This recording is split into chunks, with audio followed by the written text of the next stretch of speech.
¿Qué tal, alumnos? Muy buenos días a todos nuestros amigos que nos siguen en las redes. Les saluda la profesora Pilar Paredes y bueno, estamos aquí en la Academia ADPRE resolviendo los temas del Centro de Estudios Preuniversitarios, la famosa CEPU única. Vamos a empezar entonces con el desarrollo de la unidad 9. En esta unidad nos toca desarrollar dos temas. Uno es el relieve terrestre y dentro del relieve terrestre vamos a ahondar acerca del relieve del territorio peruano. Muy bien, vamos entonces a empezar.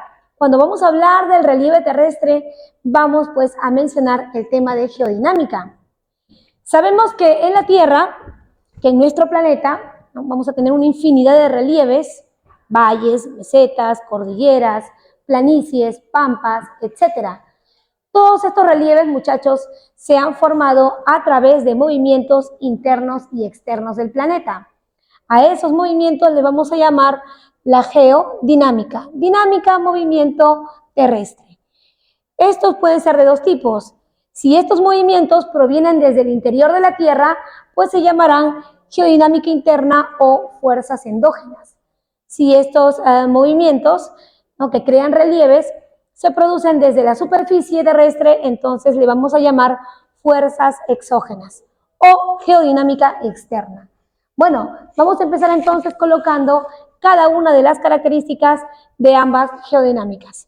Primero, la geodinámica interna tiene que ver con una fuerza. Es una fuerza que construye, que provoca relieves. Así es. Estos relieves los podemos ver nosotros, ¿no?, en la superficie terrestre. Por ejemplo, las cordilleras. Por ejemplo, las mesetas. Todas ellas se elevan, crecen, se desarrollan, cobran altura debido a una fuerza interna que las eleva. Entonces, esta fuerza provoca o construye relieves. Esta fuerza actúa desde el interior de la Tierra. ¿Pero qué parte, profesora, del interior de la Tierra? Desde el manto, que es la segunda capa de nuestra geósfera. Ahora, para que estas cordilleras o mesetas se hayan podido elevar, han tenido que pasar muchos años. Es un proceso de construcción muy, pero muy lento. Entonces, vamos a decir que es un proceso muy lento. Tan lento es así que demora inclusive estos relieves en aparecer miles y hasta millones de años. A veces eras geológicas completas determinan la formación de estos relieves. A su vez, correcto, estos movimientos, como buscan sobresalir de la superficie, ¿no?, estos relieves sobresalen de la superficie, se dice que esta fuerza va en contra de la gravedad. Así es, va en contra de la gravedad. Y estos relieves se van a crear o van a actuar a través de otros dos procesos. Actúa a través de dos procesos. Uno viene a ser el vulcanismo y el otro viene a ser el diastrofismo, también conocido como el movimiento de las placas tectónicas, por eso también se le dice tectonismo. Bueno, en esta partecita de la clase vamos a referirnos a la geodinámica interna, ¿correcto? Y vamos a hablar del vulcanismo. El vulcanismo y también el tectonismo son dos agentes por los cuales actúa la geodinámica interna, mediante el cual, ¿no?, se construyen relieves. ¿Qué es el vulcanismo? El vulcanismo es un proceso por el que se liberan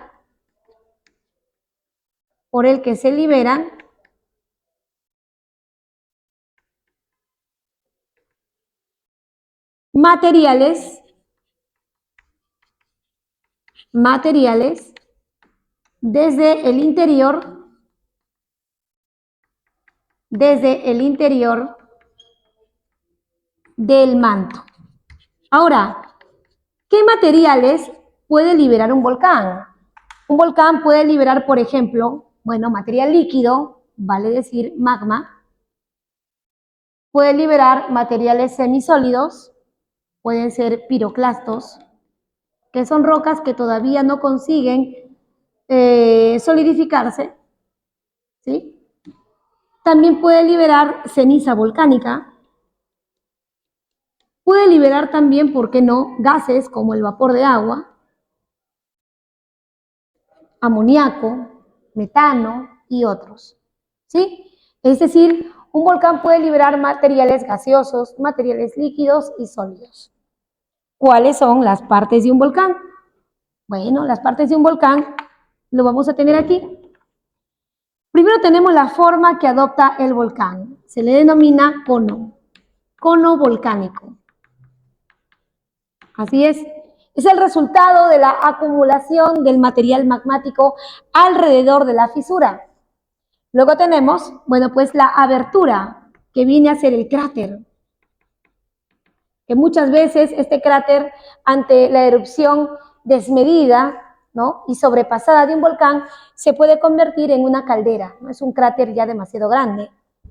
Luego, la zona que contiene la mayor parte del material magmático se llama pues foco o cámara magmática.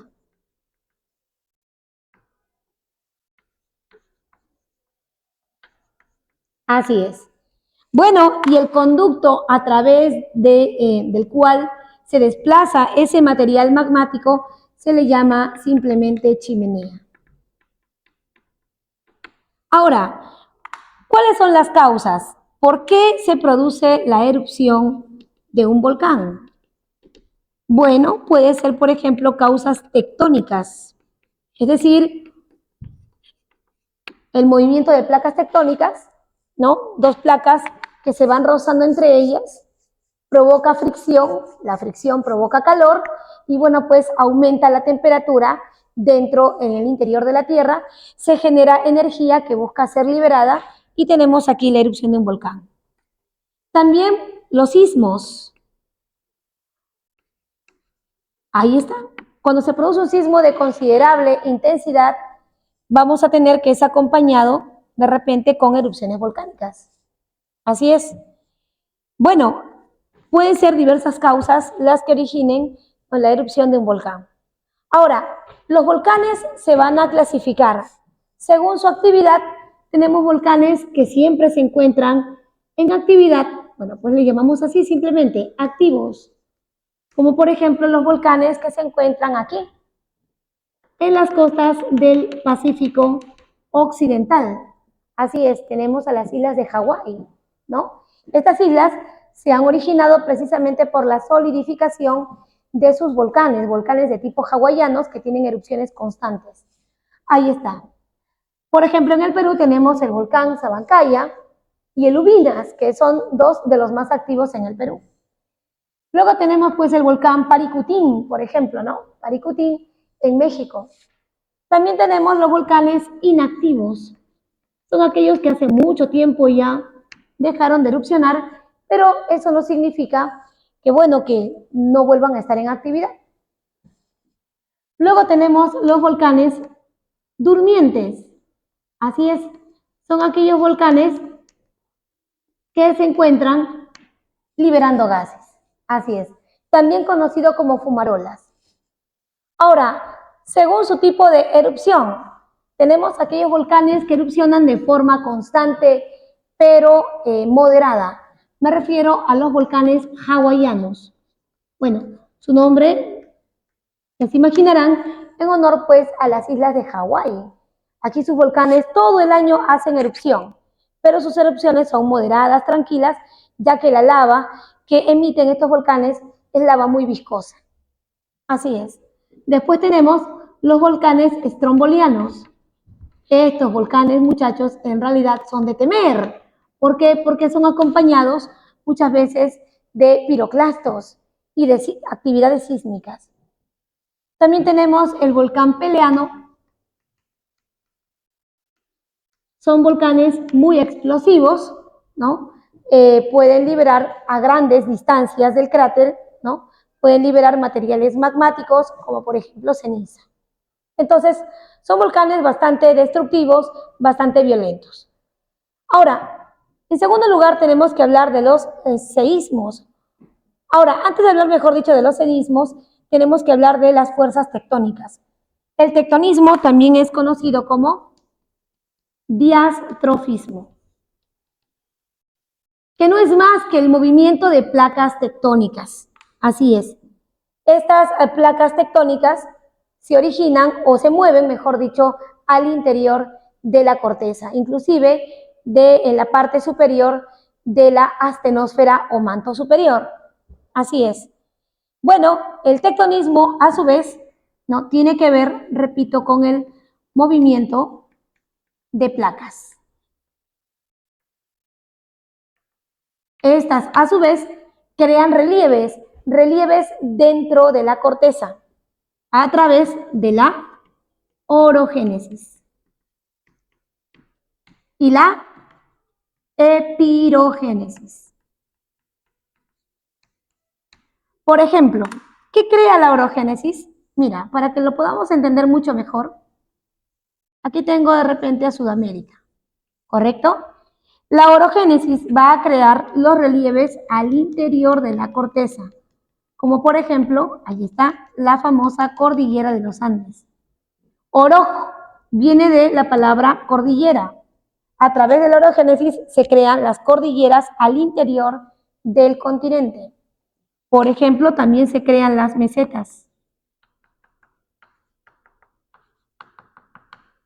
Pero ambas, ¿qué son? Son relieves que se ubican dentro de la corteza. ¿Sí? Dentro del continente. En cambio, la epirogénesis, ¿dónde actúa? Actúa aquí, en el litoral. Es la responsable de dar la silueta continental. Así es. Son movimientos de ascenso y descenso de la corteza, pero repito, se producen en el litoral. Entonces, decimos que la orogénesis construye relieves al interior de los continentes.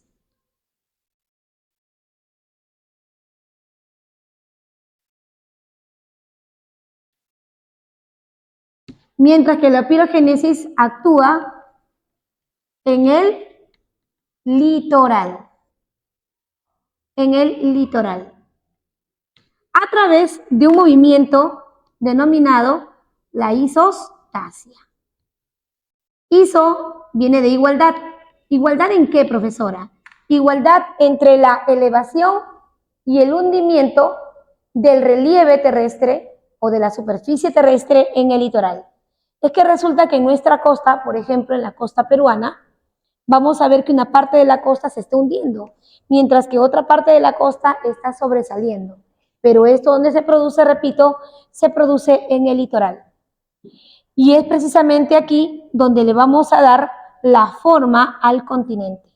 Entonces, eso es la pirogénesis, un movimiento de elevación y hundimiento que se encuentra en igualdad en isostasia.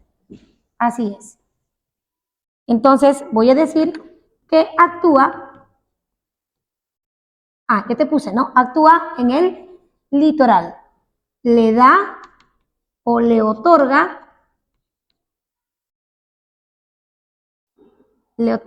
la forma a los continentes. Muy bien. La orogénesis, entonces, ¿qué construye? Construye montañas, mesetas, ¿no? Fracturas, ¿no? Mientras que la epirogénesis, ¿qué construye?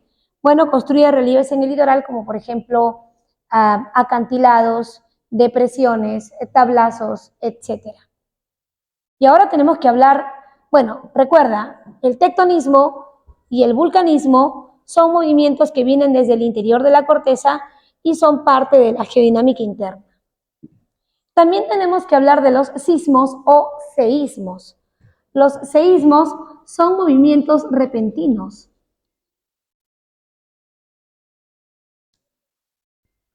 Movimientos repentinos de la corteza. Debido a procesos que han ocurrido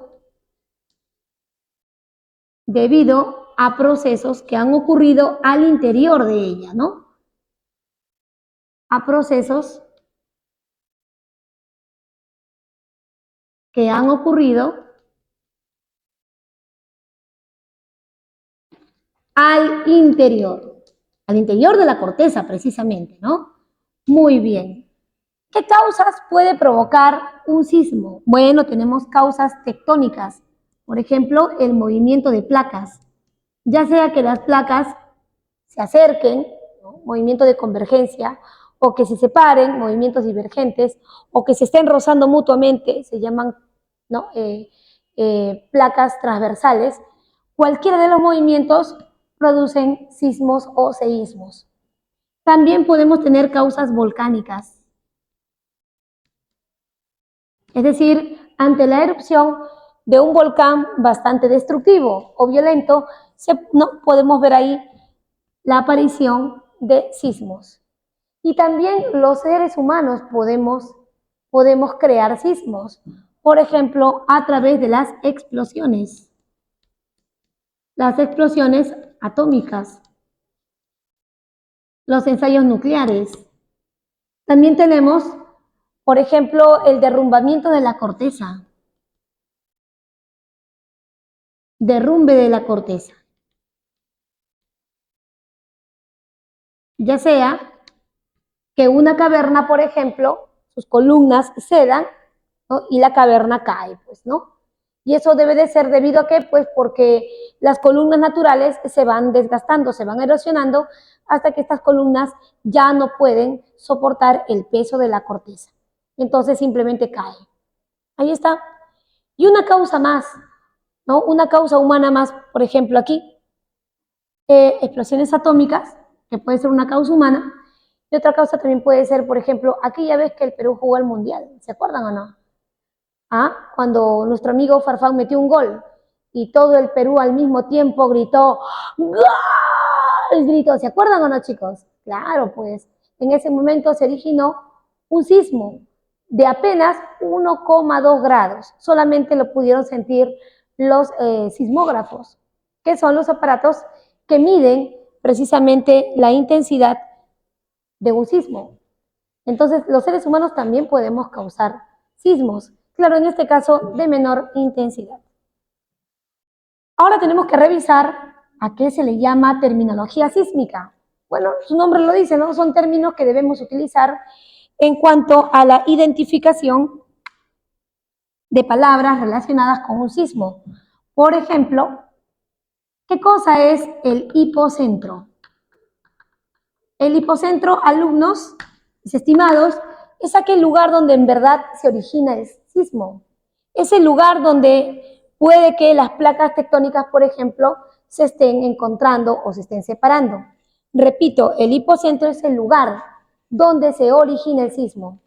Ahora, ese movimiento es llevado hacia la superficie a través de las ondas sísmicas y llega hacia la superficie. Y en la superficie vamos a ver una zona, ¿correcto?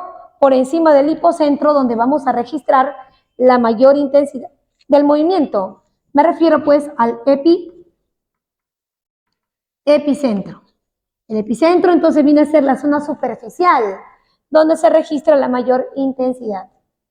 Ahora, no sé si ustedes se han dado cuenta que antes, durante y después del sismo se escucha una especie de vibración, un ruido, como si estuviera pasando un camión, ¿no? Este sonido se registra, repito, antes, durante y después del sismo. A eso simplemente se le llama el ruido sísmico. Así es. También, bueno, después de la ocurrencia de un importante sismo, tenemos pues la repetición del mismo a través de la réplica. Ahí está. Entonces, estos son los términos asociados con los sismos. Hipocentro, epicentro, ruido sísmico y ondas sísmicas. También debemos saber que las ondas sísmicas se dividen en ondas P, que son las que primero llegan a la Tierra, se desplazan a través de cuerpos sólidos. Las ondas S, que son las ondas secundarias, se trasladan a través de cuerpos acuosos. Sabes que debajo de la Tierra también tenemos aguas subterráneas, ¿sí? Entonces tenemos las ondas P, las ondas S y también las ondas L, ¿correcto? 3 tipos de ondas sísmicas, ¿no?, nos hacen también registrar a estos movimientos. Valores de medición. La medición se mide pues a través, primero que todo, del sismógrafo. Este sismógrafo, ¿no?, se puede registrar aquí la magnitud y la intensidad. En la magnitud, ¿qué se registra? El nivel de los daños o efectos producidos por el sismo. Se mide a través de la escala de Mercalli, que puede tener valores entre 1 a 12 grados. Así es. Mide el nivel de los daños, ¿sí? Mide la intensidad.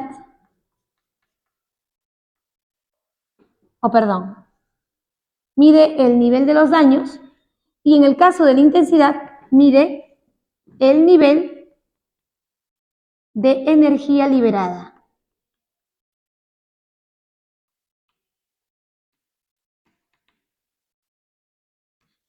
Ahí está. Se mide a través de la escala de Richter.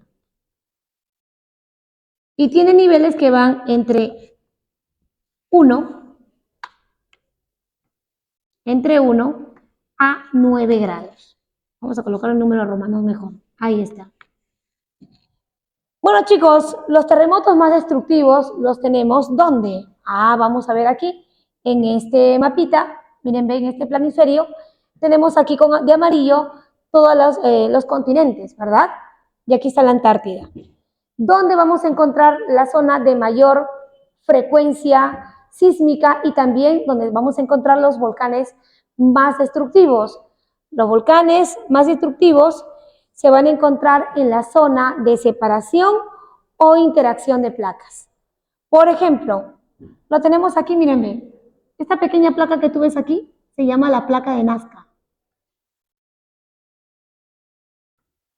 Esta placa de Nazca interactúa con esta enorme placa, ¿correcto? En este lado se le dice la placa sudamericana, pero la placa sudamericana forma parte de una enorme placa llamada la placa americana.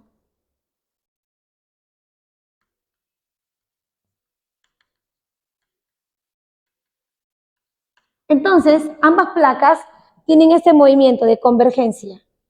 Cuando se encuentran, obviamente la más pesada se subduce y la más ligera se eleva. Y en ese rozamiento se eleva la temperatura y se generan erupciones volcánicas. Y también, al mismo tiempo, con el movimiento de estas placas se originan los sismos. Aquí precisamente tenemos en el Perú la región, ¿no?, donde interactúan estas placas. Y de todos ellos vamos a tener aquí pues a Arequipa. Arequipa es la región política más sísmica del Perú. Precisamente allí se van a encontrar la mayor cantidad de volcanes. 162 volcanes tenemos en el Perú. Precisamente es el resultado de la interacción de ambas placas. Entonces, aparte de ello, tenemos en esta zona, miren chicos, aquí tenemos, debajo del Océano Pacífico, tenemos toda esta zona que bordea el Océano Pacífico. Se le llama la placa del Pacífico o la placa circunpacífica. Así es. Aquí se va a encontrar el famoso cinturón, el cinturón de fuego del Pacífico. va por aquí y luego continúa por este lado. Le vamos a llamar así, el cinturón de fuego. Aquí vamos a encontrar no solamente una gran actividad volcánica, sino también sísmica. Por ejemplo, aquí tenemos esta isla, el Japón. Es uno de los países más sísmicos del mundo. También encontramos aquí, por ejemplo, el Perú. Está Chile, país donde se han registrado los movimientos más intensos en la historia.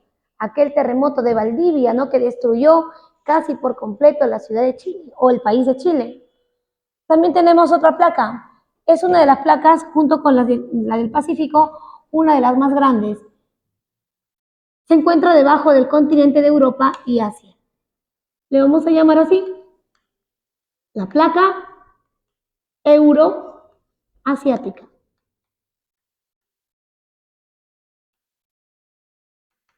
Luego, debajo del continente de África tenemos la placa africana,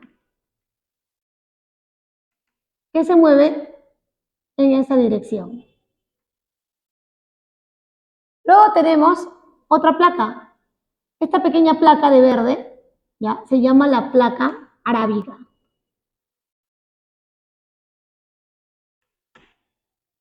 Luego, aquí tenemos debajo de la India y muy cerca pues a Indonesia, la placa indonésica.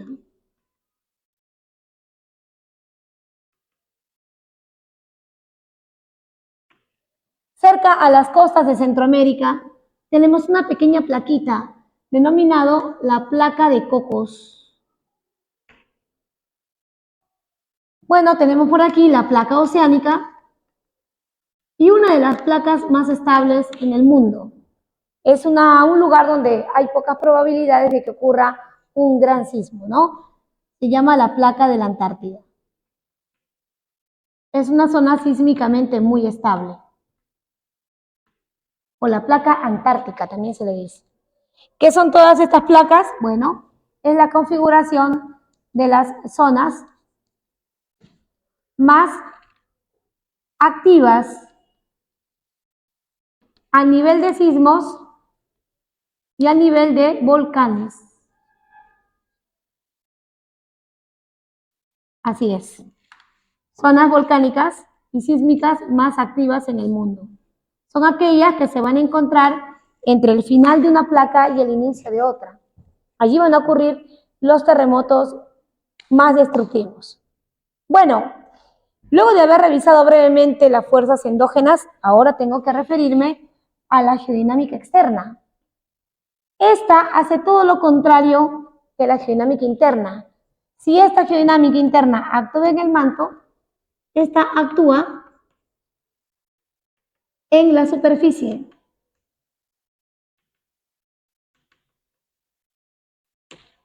Esta geodinámica creaba relieves. Ella modela el relieve o los relieves creados por la geodinámica interna. Ella los crea, ella los modela y también los desgasta a través de otros dos procesos que luego te voy a mencionar. Esta geodinámica interna era un proceso bastante lento. Bueno, este es un proceso mucho más rápido.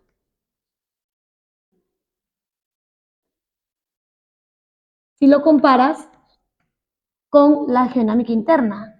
¿Por qué? Porque en este proceso vamos a ver la destrucción del relieve, la modelación y destrucción del relieve, que va a tomar menos años que los años que demoró en construirse. Ahora, esta geodinámica actuaba a través del diastrofismo o tectonismo y a través del vulcanismo. La de aquí va a actuar a través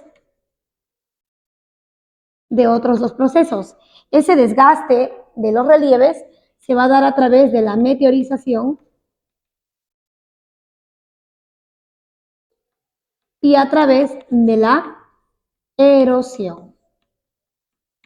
Muy bien, vamos a revisar aquí precisamente dentro de las fuerzas endógenas, ¿qué cosa es la meteorización?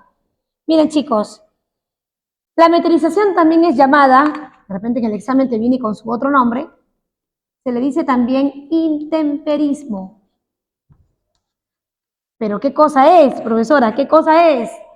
Es el proceso de degradación de la roca, de la corteza, del suelo, como tú quieras, pero con esta palabra, in situ.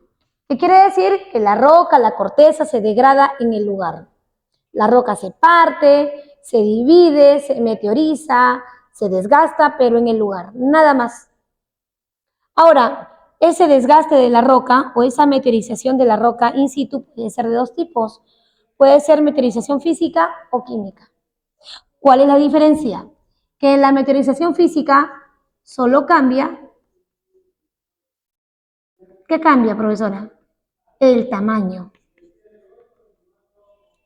O también puede cambiar la forma de la roca. ¿Debido a qué, profesora, la roca puede cambiar de forma y tamaño? Por ejemplo, cuando han habido agentes que las han modificado. Por ejemplo, profesora, ¿qué agentes pueden modificar la forma y tamaño de la roca? Por ejemplo, el cambio de temperatura por radiación solar. A eso se le llama termoclastismo. En ese sentido, la roca, repito, ha cambiado de forma y de tamaño debido a las variaciones de la temperatura. También tenemos, por ejemplo, el haloclastismo. Quien ha degradado la roca es otro agente, la sal. Luego tenemos, el bioclastismo. Bio es vida, sí pues. Un ser vivo ha sido el causante de la destrucción de la roca o de la corteza. Por ejemplo, las plantas. Cuando uno siembra una planta, correcto, y esta crece hasta hacerse un árbol, las raíces del árbol terminan incrustándose en la superficie terrestre, destruyendo el suelo. Entonces ahí tenemos, correcto, un ejemplo, ¿no? El termoclastismo, haloclastismo, también, ¿no? Ahí está. Y bueno, la meteorización química. Aquí en la meteorización química no cambia la forma ni el tamaño de la roca. Aquí lo que cambia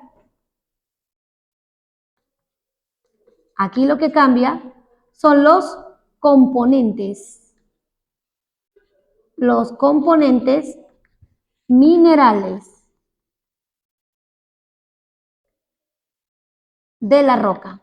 Ustedes saben muy bien que las rocas lo forman o son compuestos mineralizados, es decir, no está formado por uno, sino por varios minerales.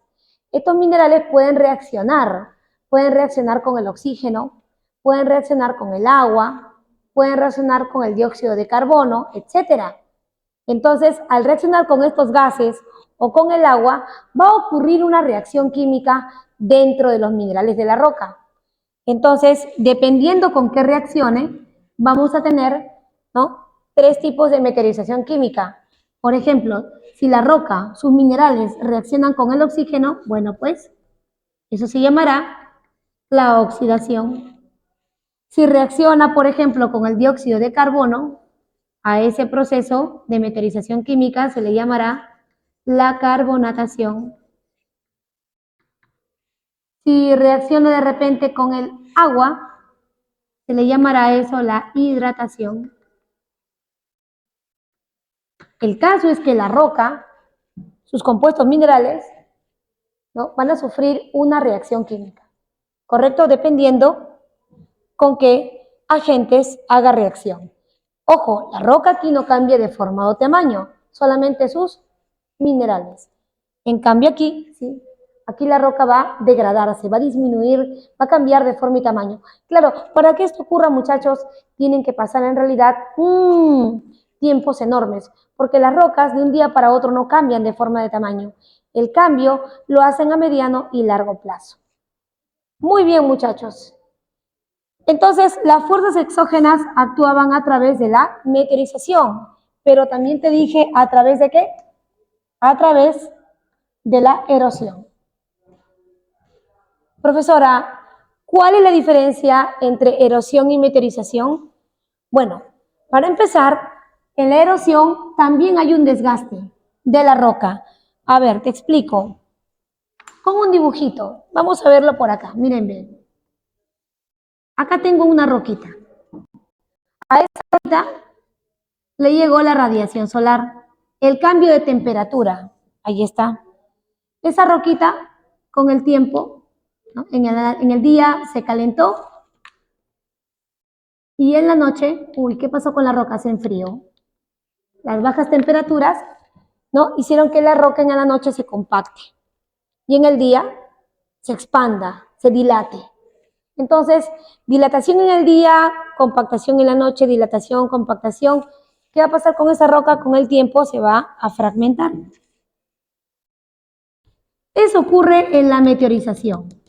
En la meteorización, los materiales que se degradan de la roca se quedan en un solo lugar. Eso es meteorización. Es la degradación in situ, en el lugar. Pero ¿qué ocurre en la erosión? Todos esos materiales van a ser llevados, transportados, luego depositados y luego compactados, ¿correcto? Y ahí vamos a tener la erosión. En la erosión, ¿qué va a ocurrir? Otro proceso denominado el transporte, el depósito y la compactación de los materiales erosionados. Así es. Entonces, ¿qué viene a ser la erosión? Es otro proceso donde los materiales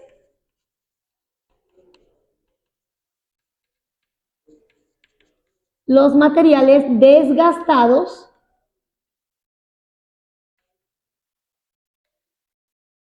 son, primero que todo, transportados.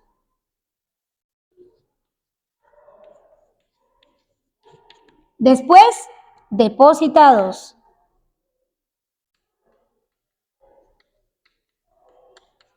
Y por último, compactados.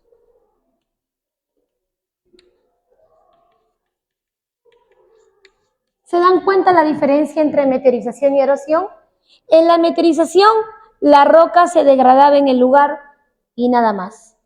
En la erosión, todos estos restos degradados se van a trasladar, se depositan, se acumulan y luego con la presión se compactan y me van a formar nuevos relieves.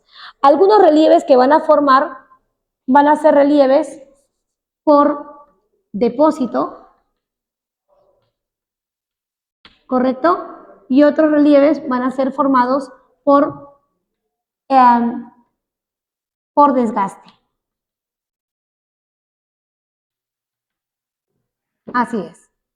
Por ejemplo, cuando de aquí, mira, se trasladan los materiales hasta este lado, aquí vemos un depósito.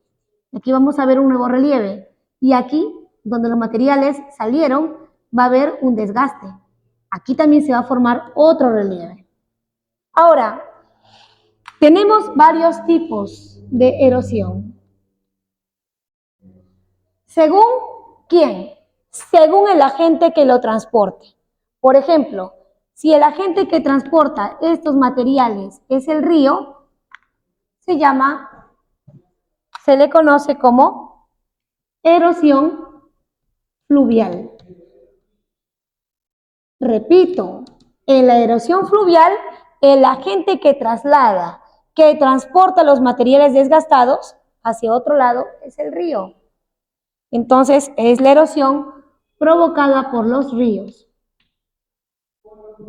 Me provocan acá, por ejemplo, relieves como valles, terrazas, meandros, valles en B, por ejemplo, ¿no? Entonces ahí lo tienes. Ahora, si el agente que trasladaba estos materiales es el viento, ¿no? Ahí está. Tenemos o estamos frente a una erosión eólica. El agente que trasladó fue el viento. Si el agente que trasladó esos materiales fueron las aguas subterráneas, estamos frente a la erosión kárstica. Las aguas subterráneas son las responsables de llevar estos materiales.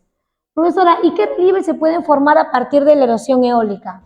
Por ejemplo, dunas, médanos, ¿no? Los desiertos, ¿ya? Ahí tenemos. Por ejemplo, barcanes. En cambio, en la erosión kárstica, profesora, ¿qué relieve se pueden formar por erosión kárstica? Las cuevas, las cavernas, ¿no? Las estalactitas, que son los estalagnatos, mejor dicho, que son las columnas naturales, y otros. Cuando el agente que ha llevado los materiales son las aguas del mar, estamos frente a la erosión marina, ¿no? Aquí las aguas del mar son las responsables, pues, ¿no? Que originan playas, puntas, acantilados, golfos, ensenadas, etcétera, ya sean relieves por degradación o por depositación. Y luego tenemos los relieves formados por la erosión de las lluvias. Me refiero pues a la erosión pluvial. Las aguas de las lluvias también conducen. Hay uno más. Hay uno más. También, por ejemplo, tenemos la erosión glaciar. Aquí el responsable es el derretimiento del glaciar, la deglaciación. Ahí está. Por ejemplo, tenemos las morrenas, que son montículos de rocas que se forman en las partes bajas después de un aluvión. Cuando hay un aluvión, todo el material, ¿no?, el hielo que sale de los nevados, baja como una especie de avalancha, llevando todo a su paso. Lleva no solamente hielo, también lleva rocas, en fin. Y en las partes bajas, cuando la temperatura aumenta, ese hielo se descongela, se vuelve agua y se retira. ¿Y qué me queda? Me quedan montículos de rocas llamadas morrenas. Por ejemplo, también la erosión glaciar provoca circos que vienen a ser disposiciones circulares de los picos y nevados. Bueno, lagunas de origen glaciar también, ¿no? Entonces, allí tenemos los diferentes tipos de erosión. Y terminamos, chicos, con, bueno, la geomorfología peruana. Nuestro relieve peruano, muchachos, es tan variado, tan diverso, que vamos a dividirlo en tres partes. Empezamos por la geomorfología costeña. A ver, señores, ustedes deben de saber primero que la costa es una enorme franja. Ahí está. Una enorme franja que tiene una longitud en línea recta de 2070 kilómetros. Desde Tumbes hasta Tacna. Desde el paralelo 3 que se ubica hasta el paralelo 18. Ahora, en línea recta mide 2070 kilómetros, pero si usted se atreve a medirla bordeando su litoral, se va a dar cuenta que la costa tiene unos 3080 kilómetros de longitud. La costa se hace más amplia, alcanza su mayor amplitud aquí. 200 kilómetros de amplitud lo tendremos en el desierto de Morropón, provincia de Morropón, departamento de Piura. Aquí es, muchachos, en Morropón. Y alcanzará su mínima amplitud, es decir, va a ser cada vez más estrechita. ¿Dónde? En Arequipa. Aquí, apenas 5 kilómetros. Punta Lobos se llama este lugar. Ahí está, en Arequipa.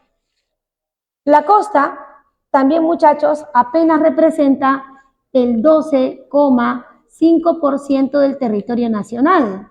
y en este lugar habitamos más del 50% de la población del país vive en la costa y particularmente un 30% de la población vive en Lima. El otro 20% se reparte entre los departamentos, entre los otros departamentos de la costa. La costa se va a dividir en 3 partes. Para su mejor estudio, vamos a dividir del paralelo 3 hasta el paralelo 6.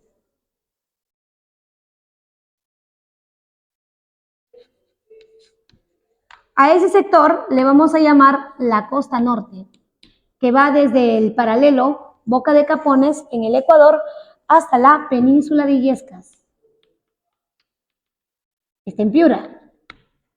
La costa central se va a ubicar desde la península de Illescas hasta el paralelo 14, que viene a ser la península más turística del Perú, que es la península de Paracas.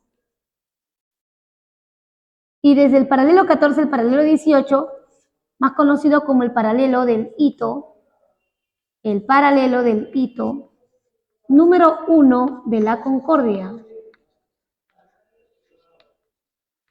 Tendremos pues la costa sur. ¿Qué departamentos se encuentran en la costa norte? Está Tumbes y Piura. Aquí tendremos Lambayeque, La Libertad, Ancash, Lima, ¿correcto? Y en la costa sur tendremos a Ica. Y también está el Callao en la costa central, ¿verdad? Callao, la provincia o región Callao. Y en la costa sur tendremos a Ica. Está Arequipa, está Moquegua y finalmente está Tacna. Muy bien, alumnos. A la costa la tenemos que dividir en 2 partes. Los relieves del litoral y los relieves de la parte continental. En los relieves del litoral vamos a tener islas, siendo la más extensa la isla San Lorenzo, la más pequeña la isla Perica, la más austral es la isla Perica también, la más boreal es la isla Foca. La segunda más grande es la isla Lobos de Tierra y la más alejada de su litoral es Lobos de Afuera. La de mayor riqueza aguanera son las islas de Chincha y las islas más turísticas son las islas Ballestas. Después tenemos a las playas. Se forman por depositación de los materiales o sedimentos que traen las olas.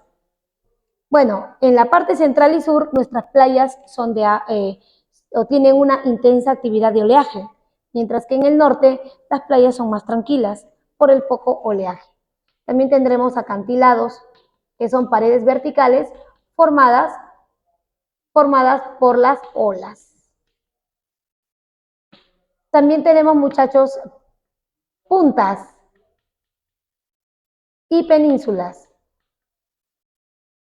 Estos relieves se forman precisamente por una prolongación del continente hacia el océano, lugares ideales para construir, puertos pesqueros y puertos comerciales. En el relieve continental tendremos los relieves más aprovechados, que son los valles. Son lugares formados por depositación fluvial, depositación de los ríos. Estos valles, junto con las pampas, sirven para la realización de la agricultura porque son los lugares más productivos de la costa. También tendremos los desiertos. Los desiertos son útiles porque constituyen los rellenos sanitarios de las ciudades. Allí se aloja toda lo que es la basura que producimos las ciudades. Luego tendremos, por ejemplo, las estribaciones. Ustedes le dicen típicamente los cerros, ¿ya? Pero las estribaciones son las primeras elevaciones rocosas de menor altitud. Así es. Bueno, después de las estribaciones tenemos a las lomas, que son las vegetaciones que crecen por temporadas, por estaciones, donde crecen en las partes altas de las estribaciones. Ahí tenemos a la loma de la Chay, por ejemplo, que es la loma más conservada en el Perú, y las lomas de Atiquipa, que son las más extensas. También tendremos a los tablazos. Los tablazos son terrenos que están en procesos de elevación o levantamiento epirogénico en el litoral. sirven para, bueno, de aquí se aprovecha pues para sacar hidrocarburos. El tablazo de Máncora es el más alto del Perú. Después tendremos a las depresiones. Son terrenos que se encuentran bajo el nivel del mar. No están bajo el mar, sino debajo del nivel promedio del mar, pero en la zona continental. La utilidad es que de aquí podemos sacar sales y fosfatos. Muy bien. Ahora, en la región andina, bueno, los Andes recuerda que no son solamente parte del Perú. La cordillera de los Andes es una de las cordilleras más largas o más extensas de América. Así es. Y del mundo, en verdad. Abarca parte de Colombia, Venezuela, Ecuador, Perú, Bolivia, Chile y Argentina. Tiene más de 6.700 kilómetros de longitud. Y en el Perú lo vamos a dividir en 3 sectores. Tomando en cuenta los nudos. El nudo de Pasco y el nudo de Vilcanota. Profesora, ¿qué cosa es un nudo? Es la zona donde se unen varias cordilleras. Ahí está. Varias cordilleras se unen y el punto de unión viene a ser el nudo. En nuestro país tenemos 2 nudos importantes, en Pasco y Vilcanota. Y bueno, en base a estos nudos tenemos 3 sectores. Los Andes del norte se van a desarrollar entre la frontera con el Ecuador y el nudo de Pasco. Los Andes centrales se van a desplazar entre el nudo de Pasco y el nudo de Vilcanota, y los Andes del sur se van a desplazar entre, bueno, pues el nudo de Vilcanota y la frontera con Bolivia. Muy bien, tenemos 3 sectores, pero tenemos también cadenas. La cadena occidental, 3 cadenas. La cadena occidental, ahí la tienes. La cadena central y la cadena oriental de los Andes.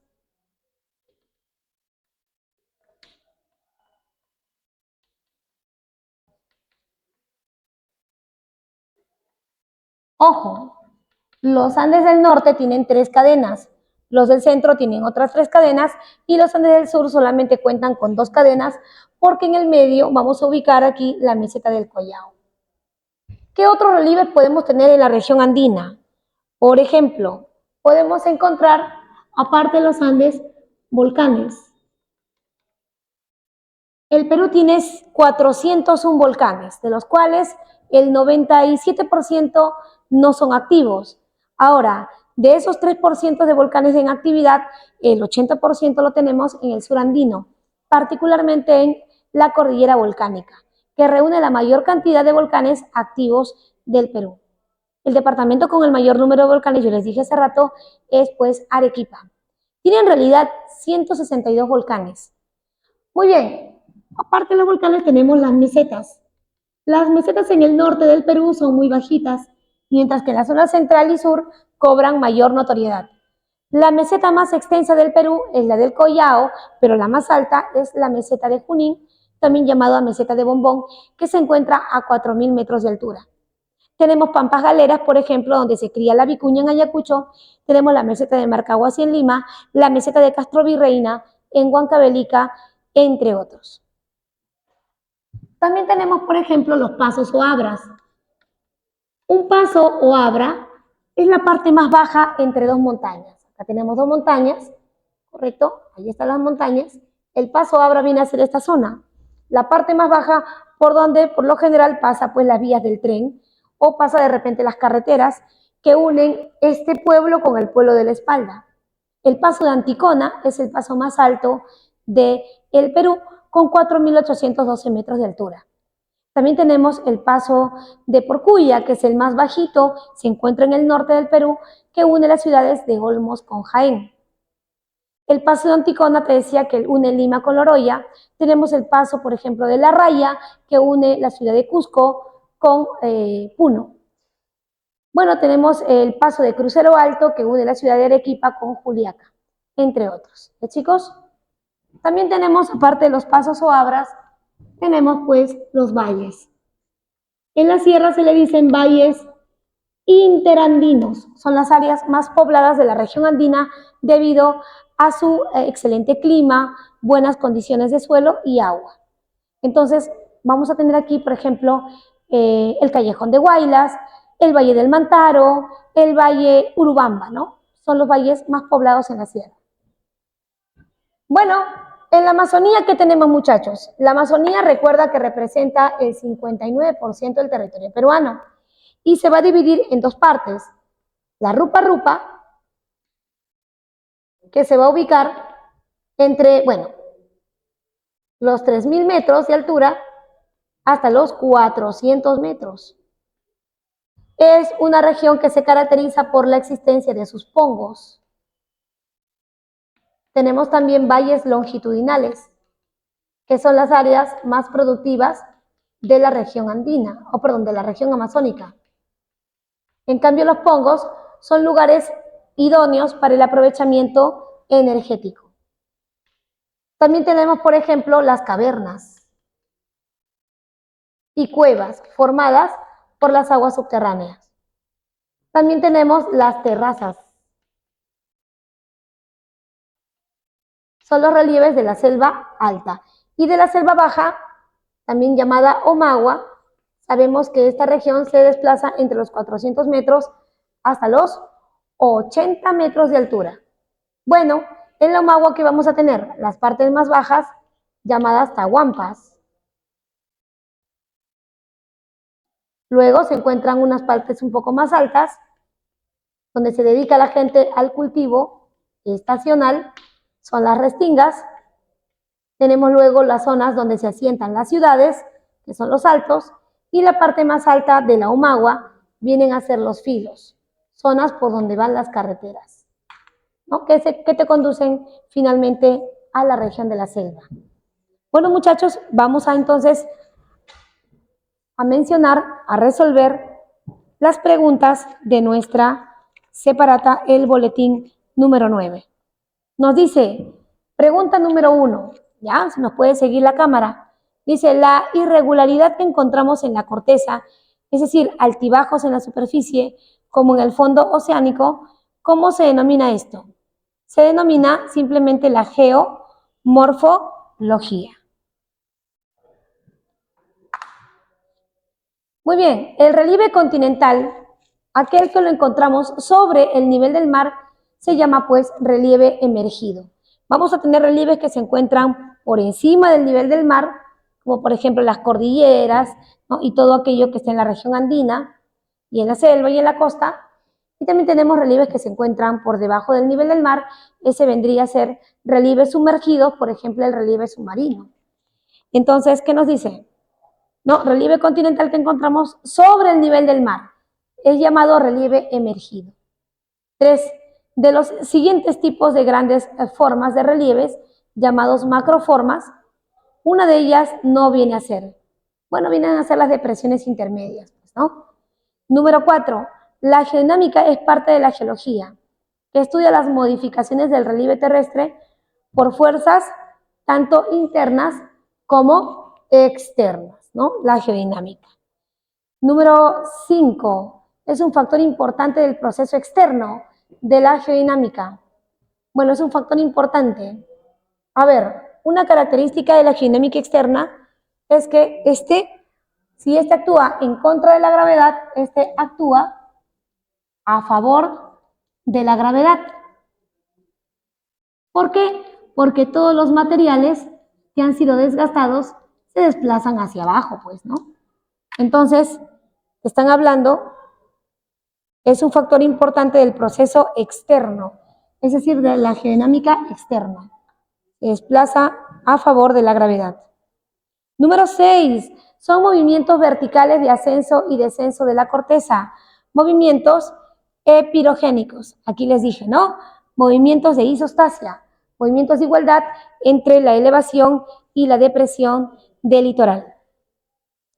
Muy bien. Epirogénicos. Entre las partes de un volcán, acá está partes de un volcán, te dicen, El foco u hogar volcánico, ¿qué cosa viene a ser? Es el lugar donde se concentra el magma, la cámara magmática. Letra C. 8. Son los sismos que se originan por el desplazamiento de las placas. Bueno, ahí tenemos entonces causas tectónicas por el desplazamiento de placas. 9. 8 sería la C. 9. El epicentro es una terminología sísmica que se refiere a qué. Bueno, el epicentro viene a ser la parte de mayor intensidad, pero en la superficie. Eso está en la clave la B. Número 9. Punto de la superficie terrestre vertical al foco. ¿Correcto? Muy bien. 10. En la escala que mide el daño que ocasiona los bienes. Bueno, es la escala de Mercalli. La escala que mide los daños. 11. Sector sísmico llamado zona Indo. Indo, allá. Indo, pero Atlántica. ¿Qué viene a hacer? A ver, viene a ocupar las costas orientales de América, ¿correcto? Y occidentales, ya sea de Oceanía, no, no es esto. A ver, ¿qué viene a hacer?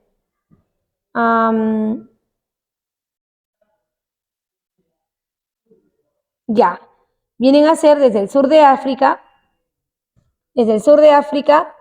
hasta todo el Golfo del Edén.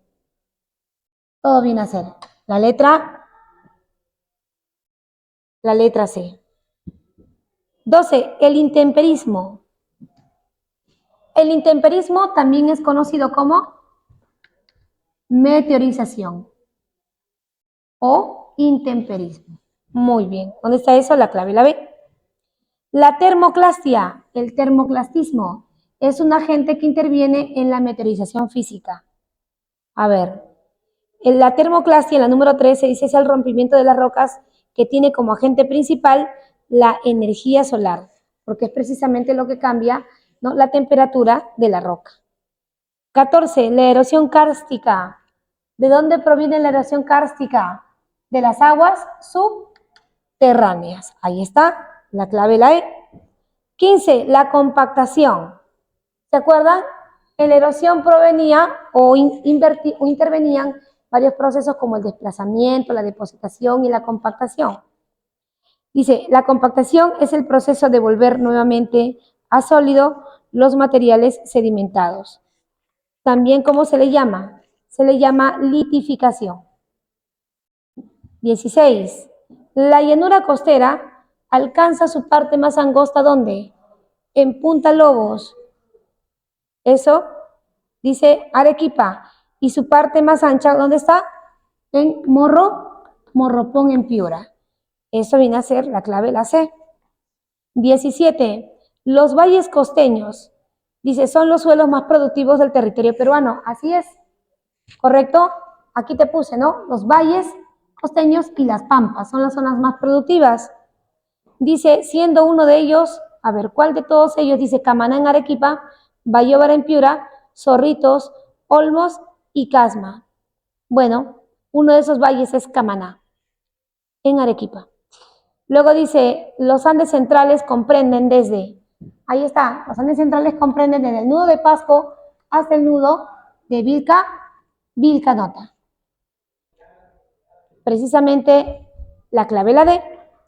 Y la 19 nos dice, el Nevado de Ausangate es parte precisamente de los Andes centrales. Se encuentra aquí, en la zona de la parte oriental. Aquí tenemos el Nevado de Ausangate. Esto se encuentra precisamente en el Cusco. Ahí lo tienes. La selva alta, formada o llamada también ceja de selva, se ubica entre, bueno, la ceja de selva junto con la rupa se encuentran entre los 3.000 a 400 metros de altura. Así es, muchachos. Sería la clave, la E. Muy bien, mis estimados alumnos, muchísimas gracias por haberme seguido y acompañado en esta parte de la resolución de la unidad número 9. Y como siempre te invitamos a que vengas a nuestra academia, la Academia ADEPRE. Aquí te vamos a brindar la mejor preparación para que puedas lograr tu objetivo, que es ingresar a la universidad. Muchas gracias por su atención y conmigo será pues hasta una nueva oportunidad. Aquí en el curso de Geografía te saludo la profesora Pilar Paredes. Hasta luego, muchachos. Muchas gracias.